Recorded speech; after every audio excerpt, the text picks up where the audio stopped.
Malerion es un ser de gran y terrible oscuridad, una deidad maléfica cuya maestría de las artes ilusorias no es superada por nadie.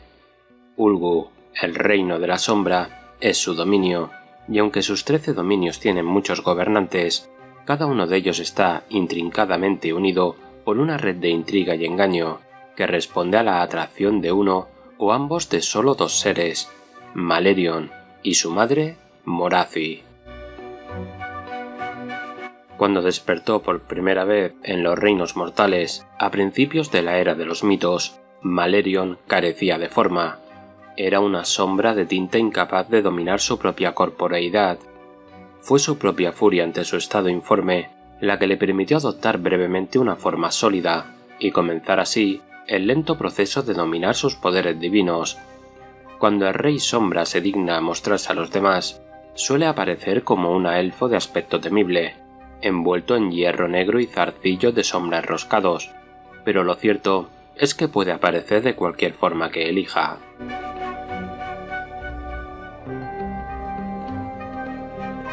Habiendo rastreado Ulgu en vano en busca de cualquier señal de Aelfos, salvo su distante madre, el encuentro de Malerion con el errante Sigmar a principios de la era de los mitos lo llevó a buscar en la totalidad de los reinos mortales. Aunque se animó al conocer a los pocos Aelfos que habitaban Azyr, Malerion sabían que eran demasiado pocos. Su búsqueda le condujo a los inframundos de Siis y finalmente a los dioses gemelos de His y a una improbable asociación. Tirion y Malerion fueron archirrivales en el mundo que fue, y desde entonces se habían convertido en seres tan anatema el uno para el otro que no podían entrar en el reino de su oponente. Sin embargo, en la búsqueda de los Aelfos se unieron. Junto con Teclis y Morathi, juntos los 4 dioses Aelfos, descubrieron Ulgis, el subreino que era a la vez luz y oscuridad, en el que podían reunirse como aliados y tramar su venganza contra Slanes. A lo largo de la era de los mitos, Malerion dio toda la impresión de trabajar para el panteón de Sigmar, aunque poco de lo que hizo fue totalmente altruista. Creó el Gladiatorium, su mayor regalo para el dios rey, una arena de un poder ilusorio tan impresionante que los guerreros podían luchar hasta la muerte en ella sin sufrir daño alguno y salir ilesos. Sin que Sigmar lo supiera, Malerion podía contemplar el Gladiatorium a voluntad, estudiando las estratagemas de los mejores campeones de Sigmar para el día en que, inevitablemente, fueran enviados contra él. Tuteló a aquellos Aelfos aziritas que se mostraban prometedores en la magia de las sombras y los llevó con él a Ulgis. Con la ayuda de Teclis, construyó un motor paradójico de luz y sombra. Su contribución al gran complot que atraería a Slanes, devorador de los antiguos Aelfos, a Ulgis, y lo atraparía en cadenas sin forma. La distracción de los dioses Aelfos en este momento crucial contribuyó a la perdición del panteón. El acto final de Malerion dentro de esa alianza fue un gran conjuro, realizado junto a Teclis, para ocultar las acciones de Azyr a los dioses del caos. Es dudoso que alguno de los dos dioses conociera el verdadero propósito de la petición de Sigmar, ocultar la creación de los forjados en la tormenta hasta que estuvieran listos para ser desatados. Fue una decepción para ambos dioses, pero el orgulloso Malerion en particular se dice que mantiene esa ofensa contra el dios rey hasta el día de hoy.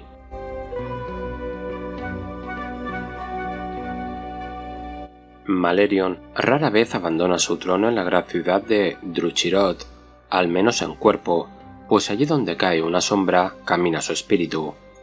Antes de la llegada del caos, el dominio de Malerion sobre Ulgu era casi absoluto. Ahora, el Cathal Dule ruge aparentemente fuera de su control. Morathi, a la que en su día se le concedió una desolada y aparentemente inútil porción de Ulgu, después de que Malerion despreciara su sugerencia de compartir el gobierno, es una molestia cada vez más potente, cuyos planes para alcanzar la divinidad han seguido acelerándose. Sin embargo, el dominio sin rival de Malerion sobre la sustancia misma del reino de las sombras, así como su experiencia de miles de años en la guerra, han hecho que Ulgu nunca se haya visto totalmente dominado por el caos como otros reinos. Por otra parte, Malerion nunca ofreció ayuda a otros reinos, ni durante la Era del Caos, ni durante las guerras por los reinoportales que le siguieron, por lo que su posición es fuerte, aunque sin amigos, y sus ambiciones últimas, como siempre, oscuras.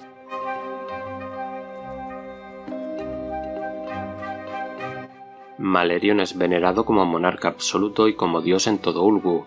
En todas las fortalezas de Morathi, excepto en las más fervientes, se le rinde culto, pero más por miedo que por verdadera devoción. El Rey Sombra también es venerado fuera de Ulgu, aunque no tanto como antaño. Su culto se extiende a un puñado de sacerdocios secretos en los rincones más oscuros de los reinos mortales, y a aquellos magos de batalla del Colegio Gris lo bastante sabios como para conocer la verdadera fuente de su poder. También se ha sugerido que las hojas sombrías, los temibles asesinos de Sigmar, fueron un regalo de Malerion y deben lealtad absoluta a Rey Sombra. Dar deferencia a las sombras, porque allí camina Malerion. El conocimiento es poder, búsquelo, consérvelo, pero lo más importante, utilícelo. El golpe más mortífero es el que golpea sin ser visto. Hay muchos dioses, pero un solo rey en la sombra.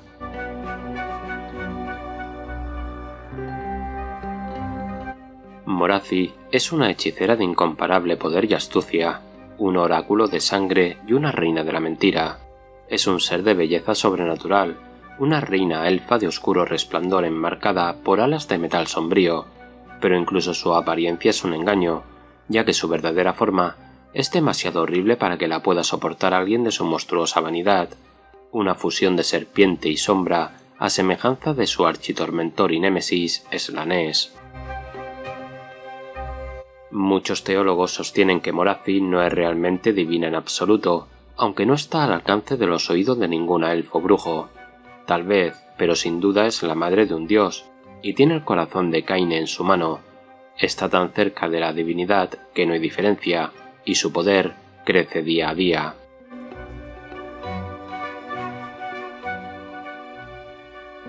Morathi estaba al tanto de la presencia de Sigmar en Ulgu desde hacía tiempo, antes de que el dios rey se diera cuenta de la suya. Sigmar sintió la presencia de un poder afín entre las nieblas penumbrosas, pero tal era el dominio de Morathi de sus artes que nubló incluso sus ojos hasta que decidió revelarse a sí misma y a Malerion. Madre e hijo habían trabajado juntos durante muchos siglos antes de la llegada de Sigmar, pero su relación había sido durante mucho tiempo de celos y desconfianza mutua, y ambos acogieron al dios rey y su oferta de alianza como una oportunidad para romper con el otro. Sigmar prestó su poder y sabiduría a la construcción de Druchirot, y a cambio Morathi y Malerion se unieron a la Gran Alianza del Orden, donde resultarían fundamentales para instruir a los reinos mortales en algunas de sus artes Eldritch. Sin embargo, Morathi nunca fue del todo aceptada por los demás dioses, especialmente cuando un furioso golpe de Nagash reveló su verdadera forma a la vista de todos. Poco después, se retiró de Azyr para forjar sus dominios en Ulgu y trazar sus planes para el futuro. Cuando Malerion acudió a ella para que le ayudara a capturar a Slanesh y liberar a las almas de los elfos atrapadas en el dios del caos, ayudó a las demás deidades elfas por el poder que creía que eso le otorgaría, aunque la venganza también era dulce. Utilizando su magia, el poder extraído de incontables sacrificios y su propia sangre, creó los primeros recipientes que albergarían las almas elfas, que eran su parte de las liberadas de Slanesh. Se trataba de la serpentina Melusai y el alado Kineari, los más leales de sus seguidores.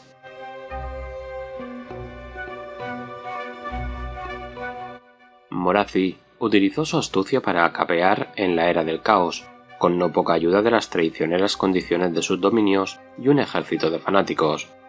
Sus esfuerzos para repeler la marea del caos que se abatía sobre sus tierras sin dejar de ayudar a los demás, le granjearon el cariño de muchos, incluso cuando Malerion, Teclis y Tyrion, distantes y preocupados únicamente por sus propios asuntos, cayeron en desgracia. Fue inmediato su apoyo a Sigmar después de que su tempestad se extendiera por los reinos mortales, y las brujas elfas han luchado en la vanguardia de muchas de las batallas contra el caos. Sus continuos esfuerzos han llevado a que el culto de Kaine sea el segundo después del culto de Sigmar en cuanto a seguidores y alcance entre las ciudades libres. Morathi se ha insertado en esa antigua religión como un parásito, declarándose oráculo de Kaine y su palabra ley. Siempre lleva consigo el corazón del dios muerto y promete a todos los verdaderos creyentes que cada gota de sangre que derramen por su causa servirá para hacerlo latir de nuevo. Una mentira quizás, pero útil. Se dice que Morathi nunca perdonó a Nagash por el golpe que reveló su verdadera forma ante el Panteón, por lo que ha impulsado a sus brujas elfas a abrazar la lucha contra los no muertos con la misma facilidad que la guerra contra el caos. A pesar de su posición aparentemente fuerte, Morathi sigue muy preocupada. A pesar de su encarcelamiento, teme enormemente a Slanesh, convencida de que pronto se liberará, y muchos de sus planes, incluidos algunos verdaderamente despiadados, han sido trazados en preparación contra ese oscuro día.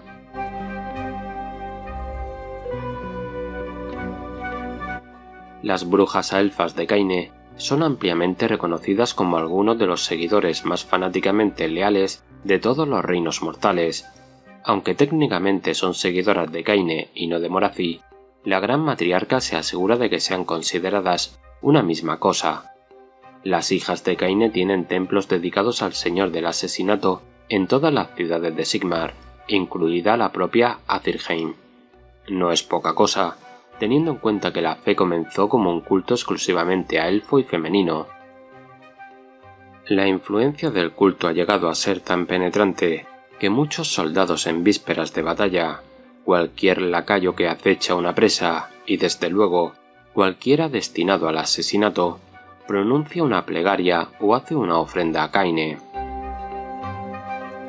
Aunque Morathi gobierna desde su oscuro asiento en Nar, sus seguidores saben que pocas cosas escapan a su atención, sospechando con razón que tiene agentes en todos los templos y ojos en todas partes. Oponerse a los seguidores del caos, en particular a los de Slanesh, con todas sus fuerzas, castigando a los que les ayuden y ayudando a los que luchen contra ellos. La sangre que derramas es para Kaine. No derrames tu propia sangre en defensa de los débiles, excepto cuando al hacerlo frustre las ambiciones del caos. Obedece a tu reina, asegúrate de obedecer a Morathi con la misma devoción.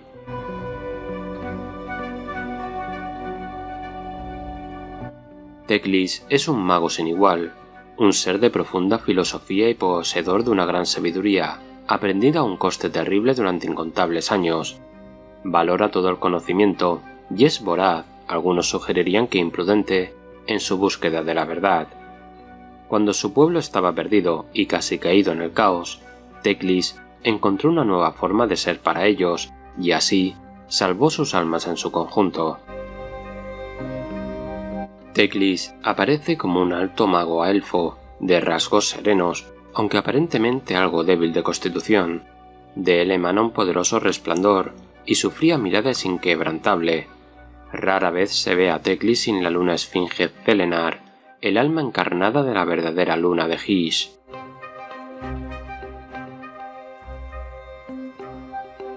Teclis despertó por primera vez en los reinos mortales, al lado de su gemelo, Tyrion, en los confines de Hysh.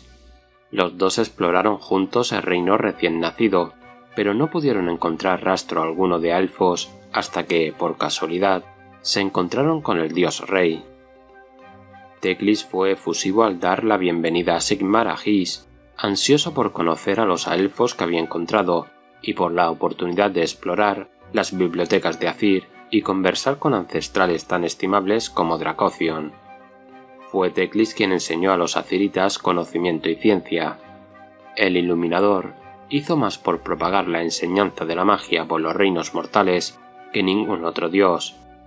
Fue Teclis quien estableció la Academia Arcana para canalizar ese aprendizaje, y Teclis, de nuevo, quien tuteló al Consejo Eldritch impartiendo a esos magos a elfos las tradiciones y la sabiduría de un pueblo perdido. Teclis hizo un gran regalo a Sigmar, sus motores de la iluminación, con la esperanza de que el dios rey los utilizara para elevar la cultura de toda su gente. Al final, Sigmar hizo que Grundy transformara el concepto de los motores en un arma de ocultación, ocultando el conocimiento en lugar de expandirlo para camuflar sus criptormentas, un ultraje que Teclis aún no le ha perdonado. Teclis prácticamente se retiró de Azyr una vez que el complot para atrapar a Slanesh tuvo éxito. Preocupado como estaba por salvar las almas aelfas del dios del caos y reconstruir de nuevo la sociedad aelfa, fue Teclis quien descubrió la mejor manera de arrancar las almas de las fauces de Slanesh. Ansioso, al principio, por mejorar a los elfos de antaño, los primeros esfuerzos de Teclis dieron lugar a elfos contaminados que huyeron de él para esconderse en los profundos océanos de los reinos, los profundos Sidonet. Aprendiendo de sus errores anteriores, Teclis creó a los Luminet, los aelfos que consideraba perfectos y su obra maestra. A pesar de su perspicacia, no se dio cuenta de que ellos también tenían defectos. La sabiduría de Teclis ayudó a convertir los 10 paraísos de Hysh en utopías, reinos fundados en la sabiduría y la razón, más que en el mercantilismo burdo o la destreza con las armas. Cuando los defectos de los Luminet provocaron que el caos casi abrumara a Hysh, Teclis aprendió a comunicarse directamente con los espíritus de Hysh y enseñó a otros a hacerlo, lo que condujo a la reinvención, que salvó a los Luminet de la destrucción.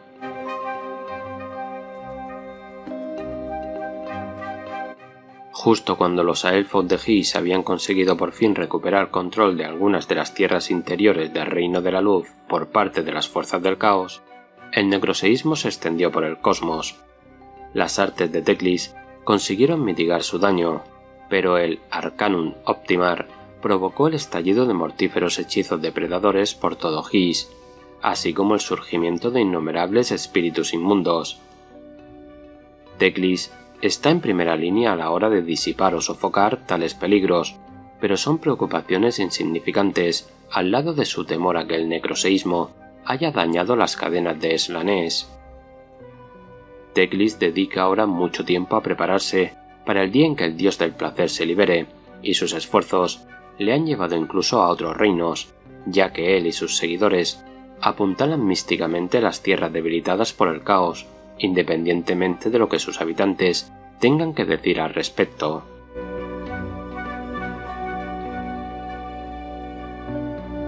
Teclis es venerado por magos y eruditos de todo tipo, y rara es la institución educativa que no esté dedicada a él. Sus templos son famosas bibliotecas y lugares de aprendizaje, pues Teclis es un dios al que la gente acude con preguntas. Sus respuestas rara vez son claras. Teclis se complace en iluminar el camino, pero el erudito debe recorrerlo. El pueblo Luminet en su conjunto venera a Teclis, y muchos de sus mejores magos lo consideran uno de los mejores maestros, ya que sigue instruyendo a su pueblo siempre que puede. Persigue todo el conocimiento. Busca la verdad, donde quiera que te lleve. Nunca rechaces a quien viene en busca de sabiduría. Solo mediante un aprendizaje adecuado se puede resistir a las tentaciones del caos.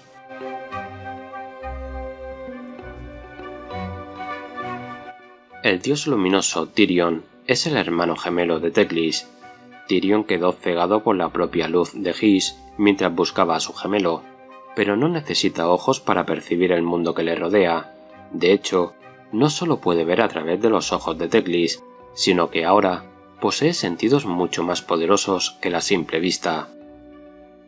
Mientras su hermano es, ante todo, un mago, Tyrion es un guerrero nato. Tyrion valora mucho el honor y su palabra jurada es inquebrantable. Es un maestro tanto de la filosofía como de la batalla.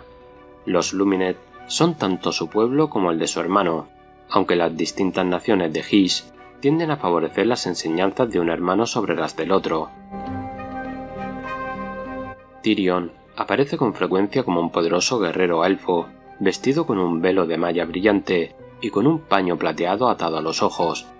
Empuña una espada tan brillante que los mortales no pueden mirarla directamente durante mucho tiempo sin quedar cegados.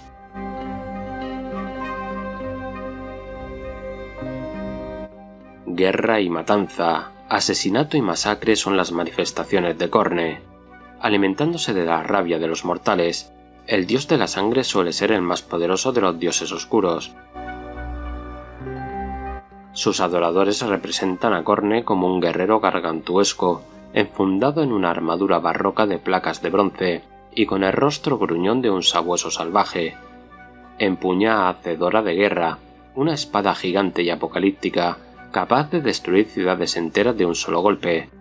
Reina sobre su imperio de matanzas desde un trono montañoso, construido con los cráneos de aquellos que han muerto en su honor, tanto sus adoradores como sus víctimas.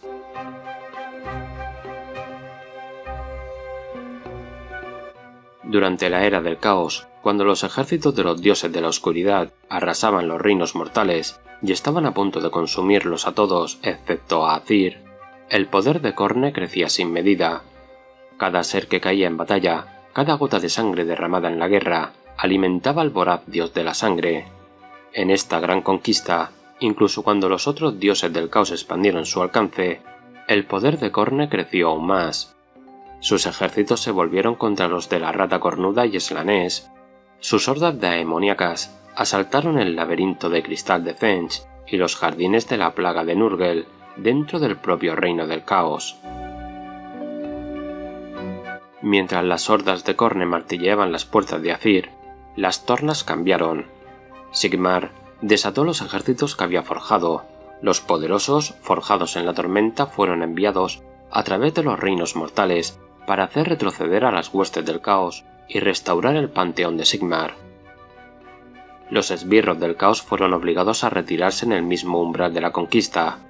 Las hordas sanguinarias de Khorne eran las más numerosas, pero también las más reacias a ceder terreno ante las tormentas, lo que provocó batallas masivas en las que murieron innumerables personas. Aunque la batalla complace al dios de la sangre, la pérdida de tantos fieles seguidores fue dolorosa.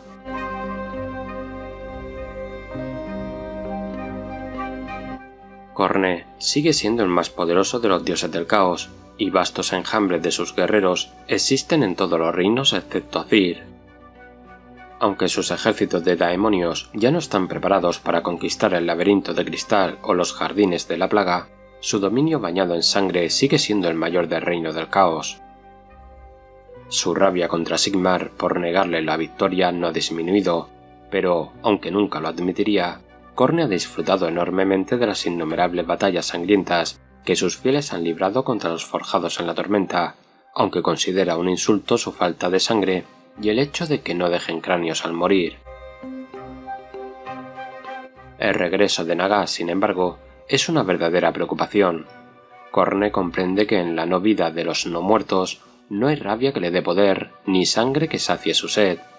La propagación del poder de Nagash desde Siis a los demás reinos mortales se ha convertido en una nueva amenaza que Khorne no puede permitirse ignorar.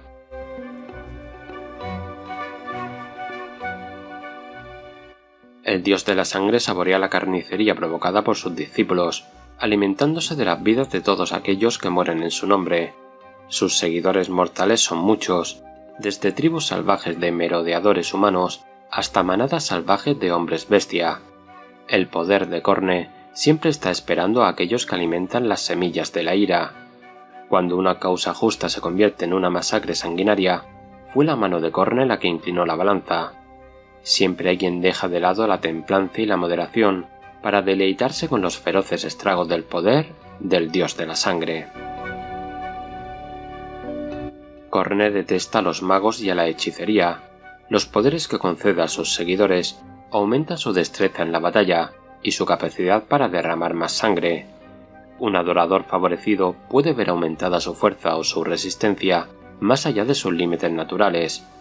Los ataques de furia que transforman a un seguidor de Khorne en un carnicero inmune al dolor suelen ser un signo de la aprobación del dios de la sangre.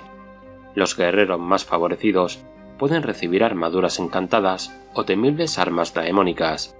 Aquellos que fallan a Corne pueden sufrir horribles mutaciones y transformarse en una abominación descerebrada, si es que la furia del dios de la sangre no acaba con ellos. Los templos de Corne son campos de batalla, pues en la guerra donde se exalta su poder, sus discípulos buscan el combate, vagando de pelea en pelea.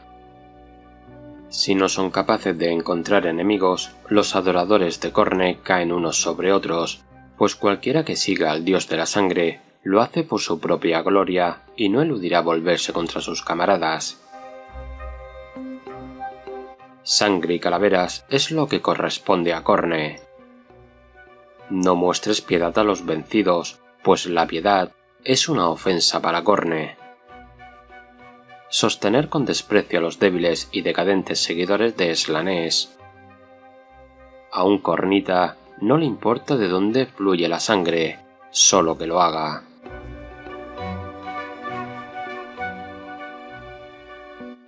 La enfermedad y la entropía son los heraldos de Nurgle, el dios de la plaga. Las múltiples aflicciones desatadas sobre los reinos mortales provocan la desesperación con la que Nurgle se atiborra. Una vez que han sucumbido a los dones del Señor de la Decadencia, sus seguidores no lo ven como una fuerza terrorífica, sino más bien como una figura amable e incluso jovial.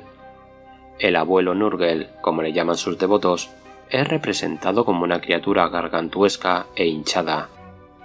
Su complexión recuerda a la de un sapo, con una enorme barriga que cae sobre unas piernas rechonchas.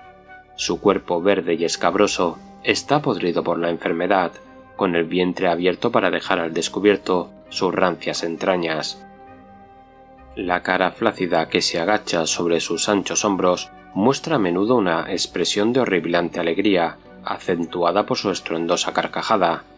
Nurgle es alegre la mayoría de las veces, lo que hace que sus ataques de mal humor y desesperación, seguidos de una furia abrasadora, sean mucho más aterradores. Del bulboso cráneo del padre de las plagas se extienden anchas astas, de cuyas puntas cuelgan las pieles en descomposición de devotos especialmente enfermos. Los monstruosos demonios conocidos como las grandes inmundicias parecen poco más que nurgletes junto a la forma hinchada de su dios, corrodeando como piojos por el cuerpo de Nurgle mientras chupan sus heridas y escarban en sus intestinos expuestos.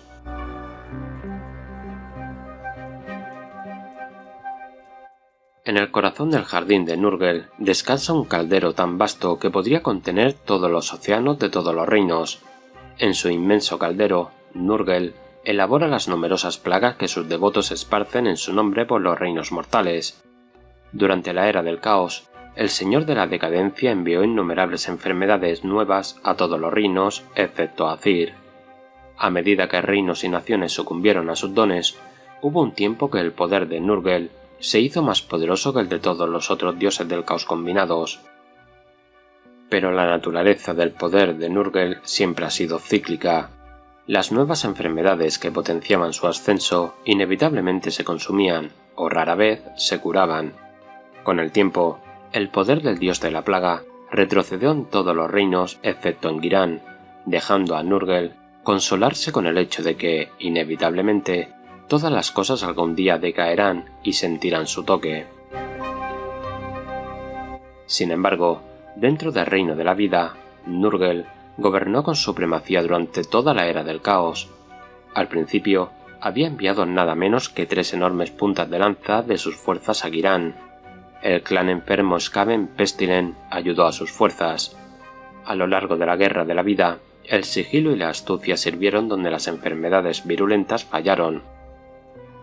Todos cayeron ante las legiones del Padre de la Plaga y sus viles aliados, y durante siglos, solo enclaves ocultos de los Sylvaneth desafiaron a sus ejércitos.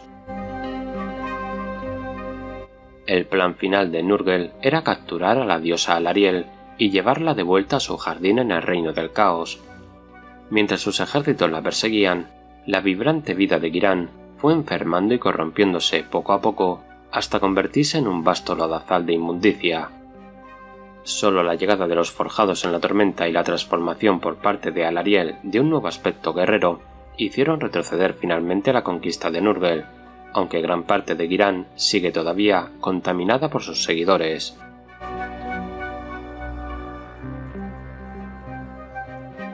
Nurgle puede ser curiosamente amable en la derrota, pragmáticamente creyendo que todos sus enemigos y rivales deben inevitablemente pudrirse y decaer algún día. Sin embargo, una visión en las entrañas de su caldero ha hecho que el abuelo cuestione su antigua suposición. En el escuálido contenido de su caldero, percibió el avance de la creciente influencia de Nagash. Por su propia naturaleza, los muertos vivientes desafían las leyes en descomposición para alimentar nuevos ciclos de vida que Nurgle pueda infectar.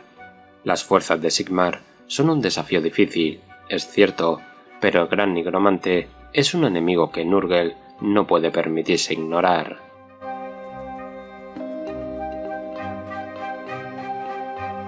Las grandes multitudes que siguen a Nurgle lo hacen con desesperación.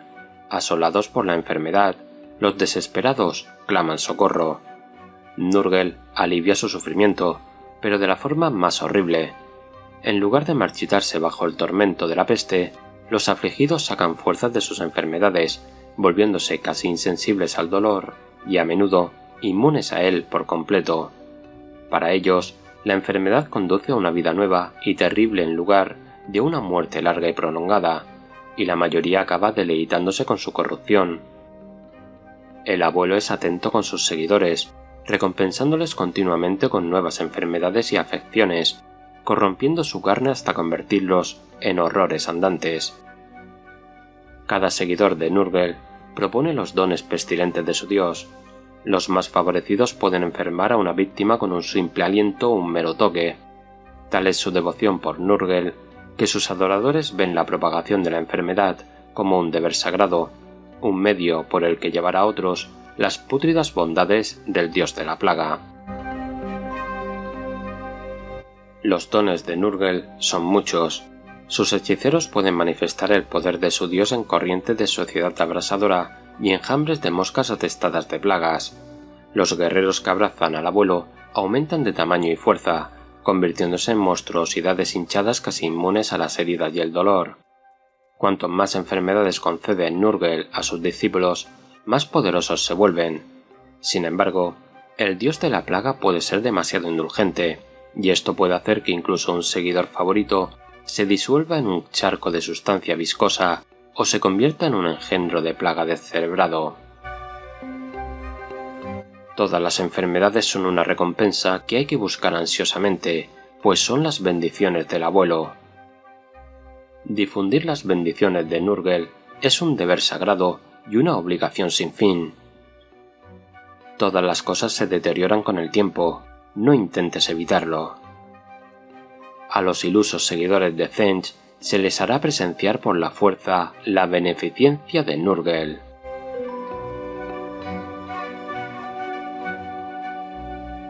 Antes de saciarse de almas del mundo que fue, Slaanesh prefería aparecer como un humanoide andrógino de belleza fascinante.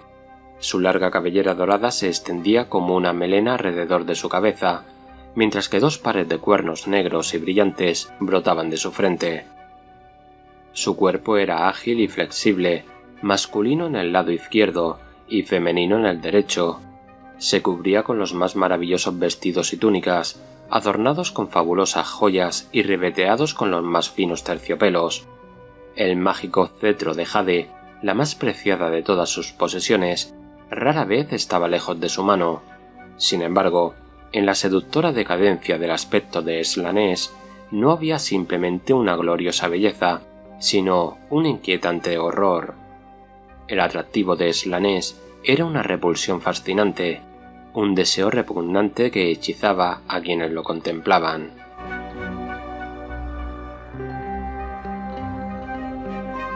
Slaanesh se alimentó bien de los espíritus del mundo que fue cuando terminó.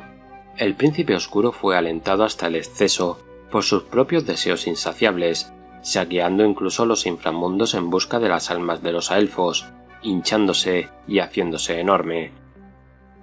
Incluso cuando los ejércitos del caos asolaban los reinos mortales, Slanesh se retiró a una guarida oculta para digerir adecuadamente las multitudes que había devorado.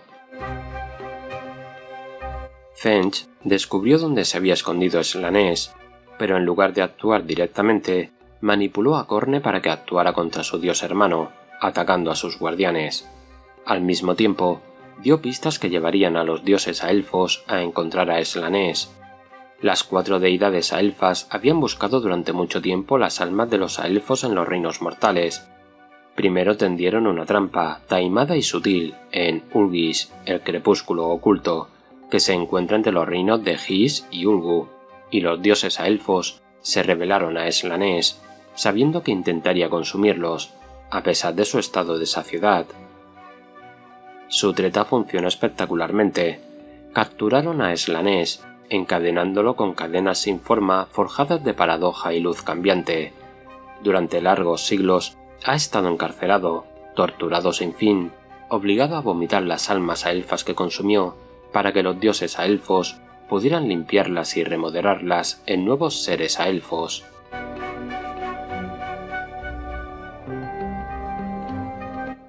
El trono de Slanesh en el reino del caos está vacío. El príncipe oscuro está encerrado y torturado en el crepúsculo oculto. No es del todo desagradable para el dios, pues en la tortura sin fin experimenta una sensación sin fin. Sin embargo, ha sentido el crecimiento poder de Nagash e imagina el horror de reinos transformados en mundos de muertos insensibles. Un posible futuro bajo Nagash ha hecho lo que los dioses aelfos no pudieron, hacer que el príncipe oscuro conozca el miedo. Slanesh lucha contra sus grilletes, temeroso de los apagados que se volverán los reinos si Nagash triunfa, o al menos eso parece. Algunos susurran que Slanesh ya ha roto algunas de sus ataduras, sustituyéndolas por ilusiones de cadenas fuertes y enteras.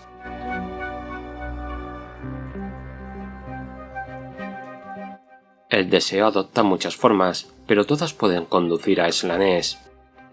Desde la inspiración artística más elevada hasta los impulsos físicos más burdos y bajos, todos forman parte del dominio de Slanesh. Muchos se fijan en los aspectos más salaces de su papel como señor del placer.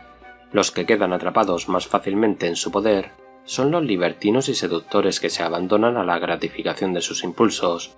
Sin embargo, cualquier placer, desde el físico hasta el más cerebral, cuando se lleva al exceso, conduce a la puerta de la serpiente. Los fieles del príncipe oscuro se convierten en esclavos de sus pasiones. Los deseos que antes se saciaban con facilidad se vuelven más exigentes, obligándoles a ir cada vez más lejos para obtener satisfacción. Incluso la búsqueda más inocua lleva a un seguidor de Slanesh por un declive constante hacia la decadencia, una búsqueda loca y constante de nuevas experiencias capaces de otorgar algún sentimiento. A medida que se vuelven más hastiados, pierden toda moderación e inhibición. Ninguna perversión resulta demasiado abominable mientras les permita sentir algo, cualquier cosa. La línea que separa el placer de la agonía se desvanece a medida que superan el mero hedonismo y caen en la depravación más absoluta. Los hechiceros de Slanesh aprenden magia que se aprovecha de los sentidos y deseos de sus víctimas. Los demonios de Slanesh son a la vez increíblemente bellos y completamente horribles, tan encantadores como aterradores. Las mutaciones que afectan a los adoradores de Slanesh son muy parecidas, de algún modo elegantes y seductoras, pero también espantosas y grotescas. Toda sensación glorifica a Slanesh, ya sea placer o dolor. Despierta el deseo en todos, pues esto les revelará las maravillas de Slanesh. La búsqueda del exceso es una obligación sagrada. Despreciar la destrucción sin sentido llevada a cabo por los seguidores de Khorne.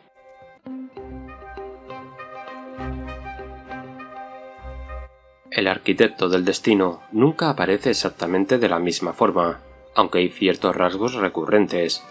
Lo más parecido a una forma estándar es una figura maciza sin cabeza, pero con un rostro expresivo en el pecho y grandes tentáculos pseudópodos que parten de sus hombros. La forma del dios está moteada con muchos rostros de todas las formas y tamaños. Cuando Thench habla, estos rostros repiten sus palabras, aunque con sutiles matices y alteraciones que cambian su significado. Algunas de las bocas murmuran contradicciones o comentarios que cuestionan la veracidad del discurso del dios. Se rumorea que sus formas son innumerables, pero nadie puede decir cuál podría ser su verdadera forma.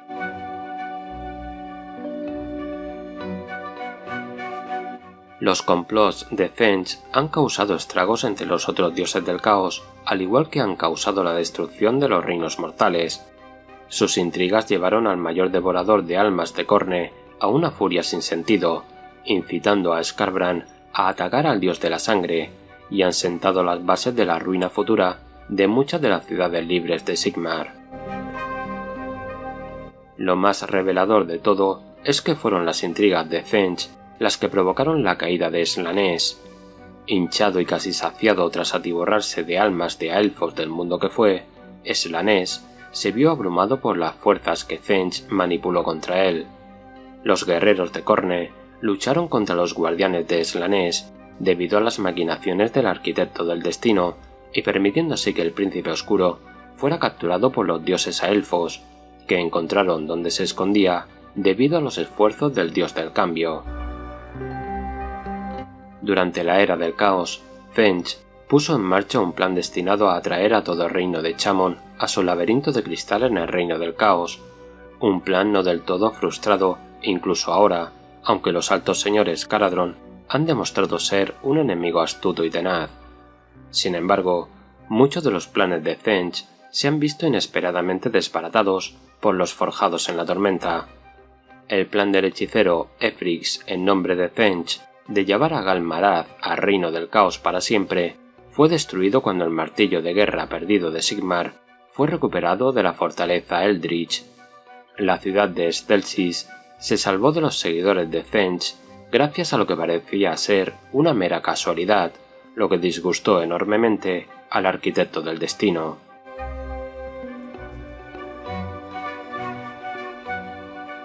La mente de Thench conjura tramas dentro de tramas, planes y intrigas que pueden parecer contrapuestas o incluso directamente opuestas a cualquiera incapaz de apreciar los muchos hilos de posibilidades. Al igual que Korne y Nurgle, Thench es consciente del creciente poder de Nagash a medida que extiende su alcance más allá de Siis. El arquitecto del destino sabe que el orden cósmico inmutable final que Nagash pretende crear se opone a todo lo que él representa. Sin embargo, Thench es el amo del azar y está mucho más interesado en las muchas nuevas posibilidades que presentan las ambiciones de Nagash y el Arcanum Optimar, junto con la mejor manera de explotarlas para impulsar sus propias tramas, que en oponerse directamente al gran nigromante.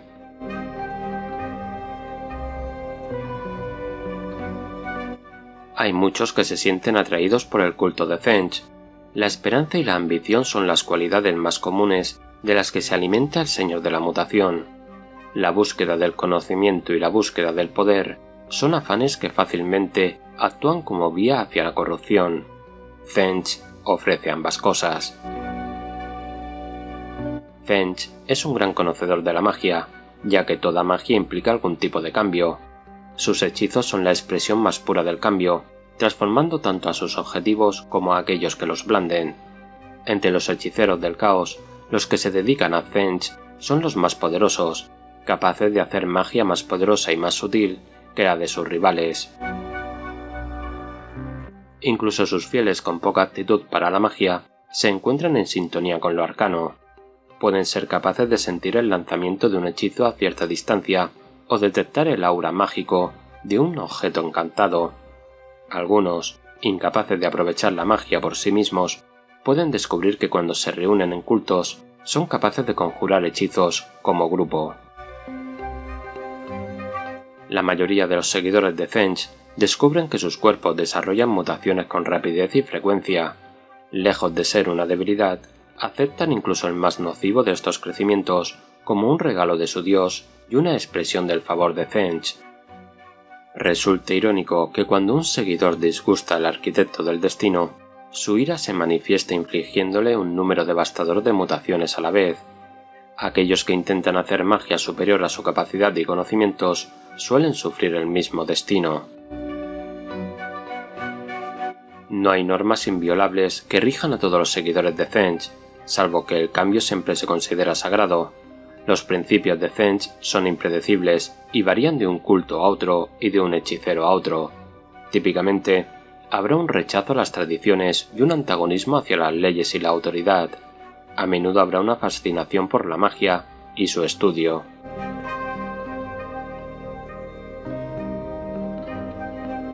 El ser conocido como la Gran Rata Cornuda es una sola entidad, pero dentro de las laberínticas cavernas que conforman la indescifrable inmensidad de su mente, acechan una miríada de personalidades intrigantes, pendencieras, conspiradoras e insondablemente inhumanas. Cada una de ellas compite constantemente por la supremacía sobre las demás, del mismo modo que las grandes potencias del caos luchan entre sí. En este sentido, la Rata Cornuda podría considerarse la manifestación más auténtica del caos entre los poderes oscuros. Desde luego, así lo cree.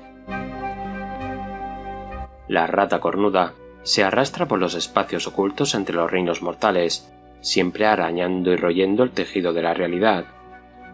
En esos terribles casos en los que sus personalidades enfrentadas pueden unirse en la necesidad de adoptar una forma física, aparece como una gigantesca rata erguida, su pelaje del color del vacío tras el fin de todas las cosas, su aliento es puro fuego, sus cuernos rasgando el mismísimo cielo.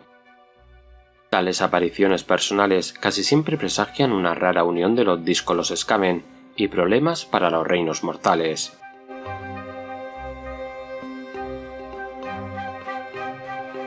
Las leyendas hablan de una época en la que los Skaven reinaban supremos sobre las ruinas de un mundo roto, cuando los dioses del caos se vieron obligados a admitir a la Gran Rata Cornuda entre ellos. Los dioses más antiguos consideraban a la Gran Rata Cornuda una advenediza y una irritante, y su mariscal, Archaon el Elegido, nunca ha ocultado su desdén por el dios rata y sus esbirros escurridizos. Sin embargo, la Gran Rata Cornuda y sus hijos desempeñaron un papel decisivo en muchos triunfos de la Era del Caos, ganando innumerables guerras mediante el sigilo, la astucia y la traición descarada allí donde el poder de las potencias tradicionales había fracasado. El incesante roer de los cuernos en las barreras entre reinos resultó crítico para que Archaon reclamara todas partes durante las guerras del Nexo, y bajo el aspecto del Gran Corruptor, el clan Pestilent fueron aliados frecuentes de Nurgle en las guerras de la vida en Ghyran. Creer que el Gran Corruptor y el dios de las plagas son aliados naturales es un error común. Los esfuerzos de la Rata Cornuda, sin duda, provocaron más de una úlcera desagradable al habitual risueño abuelo Nurgle. El final de la Era del Caos fue testigo de una dramática implosión del poder de la Gran Rata Cornuda. Las rivalidades internas y los cismas eclesiásticos, todos ellos reflejos de la propia psique desgarrada de la Gran Rata Cornuda, ya estaban desgarrando el Imperio Skaven antes de que llegara el final a manos de Khorne. Los seguidores del dios de la sangre, tras haber derrotado a tantos de sus enemigos en los reinos mortales que empezaban a tener dificultades para encontrar nuevas víctimas, se volvieron contra sus aliados Skaven en un frenesí de sangre que duraría hasta la llegada de la tempestad de Sigmar.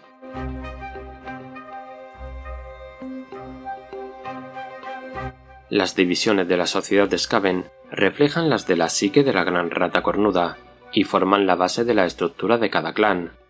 Los clanes Pestilent, por ejemplo, adoran a la entidad que se autodenomina el Gran Corruptor, mientras que los clanes Essin suplican más comúnmente al ser conocido como la Sombra Asesina.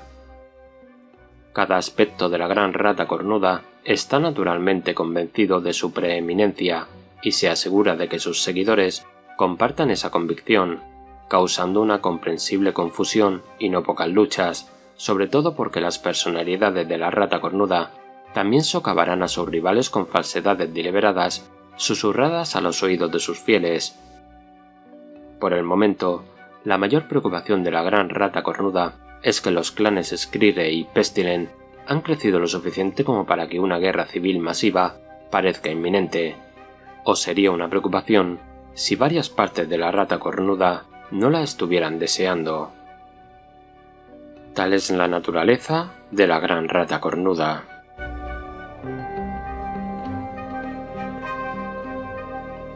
Los Skaven son unos desdichados, generalmente suelen culpar a cualquiera y atribuyen sus fracasos, grandes o pequeños, a la falta del favor divino, así como la incompetencia de sus subordinados, las maquinaciones de sus rivales, las circunstancias atenuantes, etc.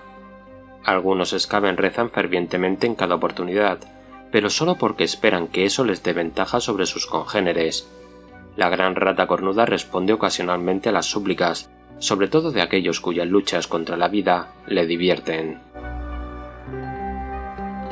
Los textos sagrados Skaven son bizantinos, contradictorios y efímeros.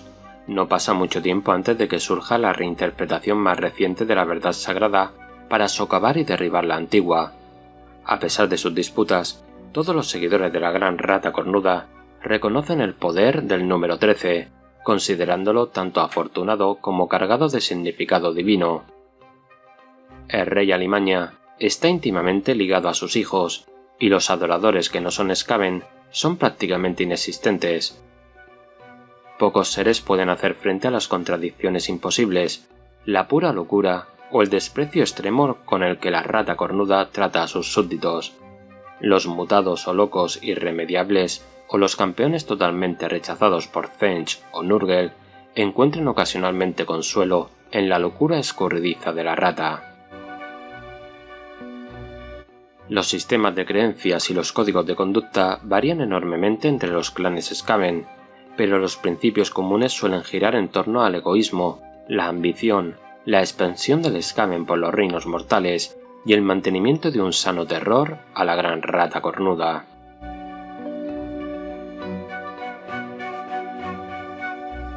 Los dioses no son los únicos seres con gran poder en los reinos mortales. Hay criaturas tan poderosas que pueden amenazar a civilizaciones enteras o incluso a los propios reinos, y muchas han sido adoradas como dioses en su época. Llamadas bestias divinas o bestias zodiacales, las historias cuentan que Sigmar, Nagash y Gorka Morka mataron a muchas de su especie durante la era de los mitos. En la actualidad, pocos en los reinos mortales pueden decir con certeza si tales bestias existieron alguna vez, ya que las bestias divinas son seres cuya naturaleza es casi incomprensible para los mortales. En la era de Sigmar hay leyendas y rumores de que algunas de las bestias diosas perduran. Se dice que algunas están activas, mientras que otras dormitan, solo para despertar algún día y causar estragos cuando menos se espera. Algunas bestias divinas están claramente vinculadas directamente a las energías de los reinos mortales. El noble y casi inminiscente Dracothion, el dragón celestial, que encontró a Sigmar a la deriva en el vacío, aferrado al núcleo ardiente del mundo que fue, es de algún modo parte inherente del poder de Azyr. El enorme Colmillo-Drac segmentado, que se arrastra por las tierras interiores de Gur, sostiene entre sus poderosas mandíbulas las puertafauces, el reino portal que conduce de Gur a 8 partes. Argentine, la sierpe plateada de Ambrock, calentó una vez los metales de Chamon para que fluyeran como ríos, antes de que la corrupción del caos lo derrocara. Otros pueden habitar en los reinos, pero su naturaleza es inexplicable. Gilnarad Dor, el príncipe de las flores, que guarda secretos que es mejor dejar olvidados para Sigmar y Alarielle. Suriurata, la víbora del pensamiento, cuyos susurros son como un virus que infecta la mente. Chimerak, el fluido, cuyas formas de retazos son legión.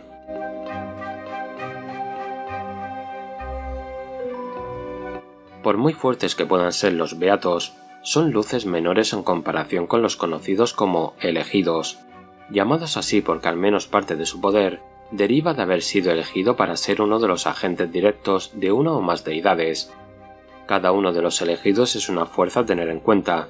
No son dioses, aunque pueden parecer semidioses, y la verdad es que la distinción parecerá casi insignificante a cualquier desventurado mortal que tenga que enfrentarse a ellos.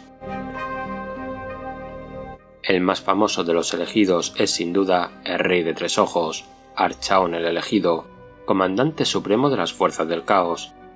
Empoderado por todos los dioses del caos, salvo la gran rata cornuda, a la que desprecia, fue Archaon quien llevó a los reinos mortales al borde mismo de la derrota. Puede que la llegada de la tempestad de Sigmar y el necroseísmo de Nagash hayan paralizado sus planes, pero sigue siendo la amenaza más peligrosa de todos los reinos mortales. Las fuerzas de Nagash están lideradas por sus temibles mortarcas, señores de la muerte inmensamente poderosos que reciben poderes directos de su rey imperecedero. Cada uno sirve a Nagash a su manera, realizando lo que se les pide, mientras gobiernan porciones de su vasto imperio. Aunque cada mortarca es fenomenalmente peligroso, quizás sean los espías de la antigua vampira Neferata y las legiones de osiarcas cosechahuesos de Orfeón Catacros los que más preocupan a los enemigos de Nagash. En Azyr, los 6 herreros forjan las armas de los forjados en la tormenta, así como sus propias almas, ya que supervisan las fundiciones del Sigmarabolum y cada reforja en el yunque de la apoteosis. Los 6 herreros son todos vástagos heroicos de Grundy, pero se ha ocultado mucho sobre ellos. Algunos argumentarían que los propios Almaligadas son elegidos. Sin embargo, si una Almaligada se enfrentara a uno de los verdaderos elegidos, la terrible disparidad se haría evidente rápidamente.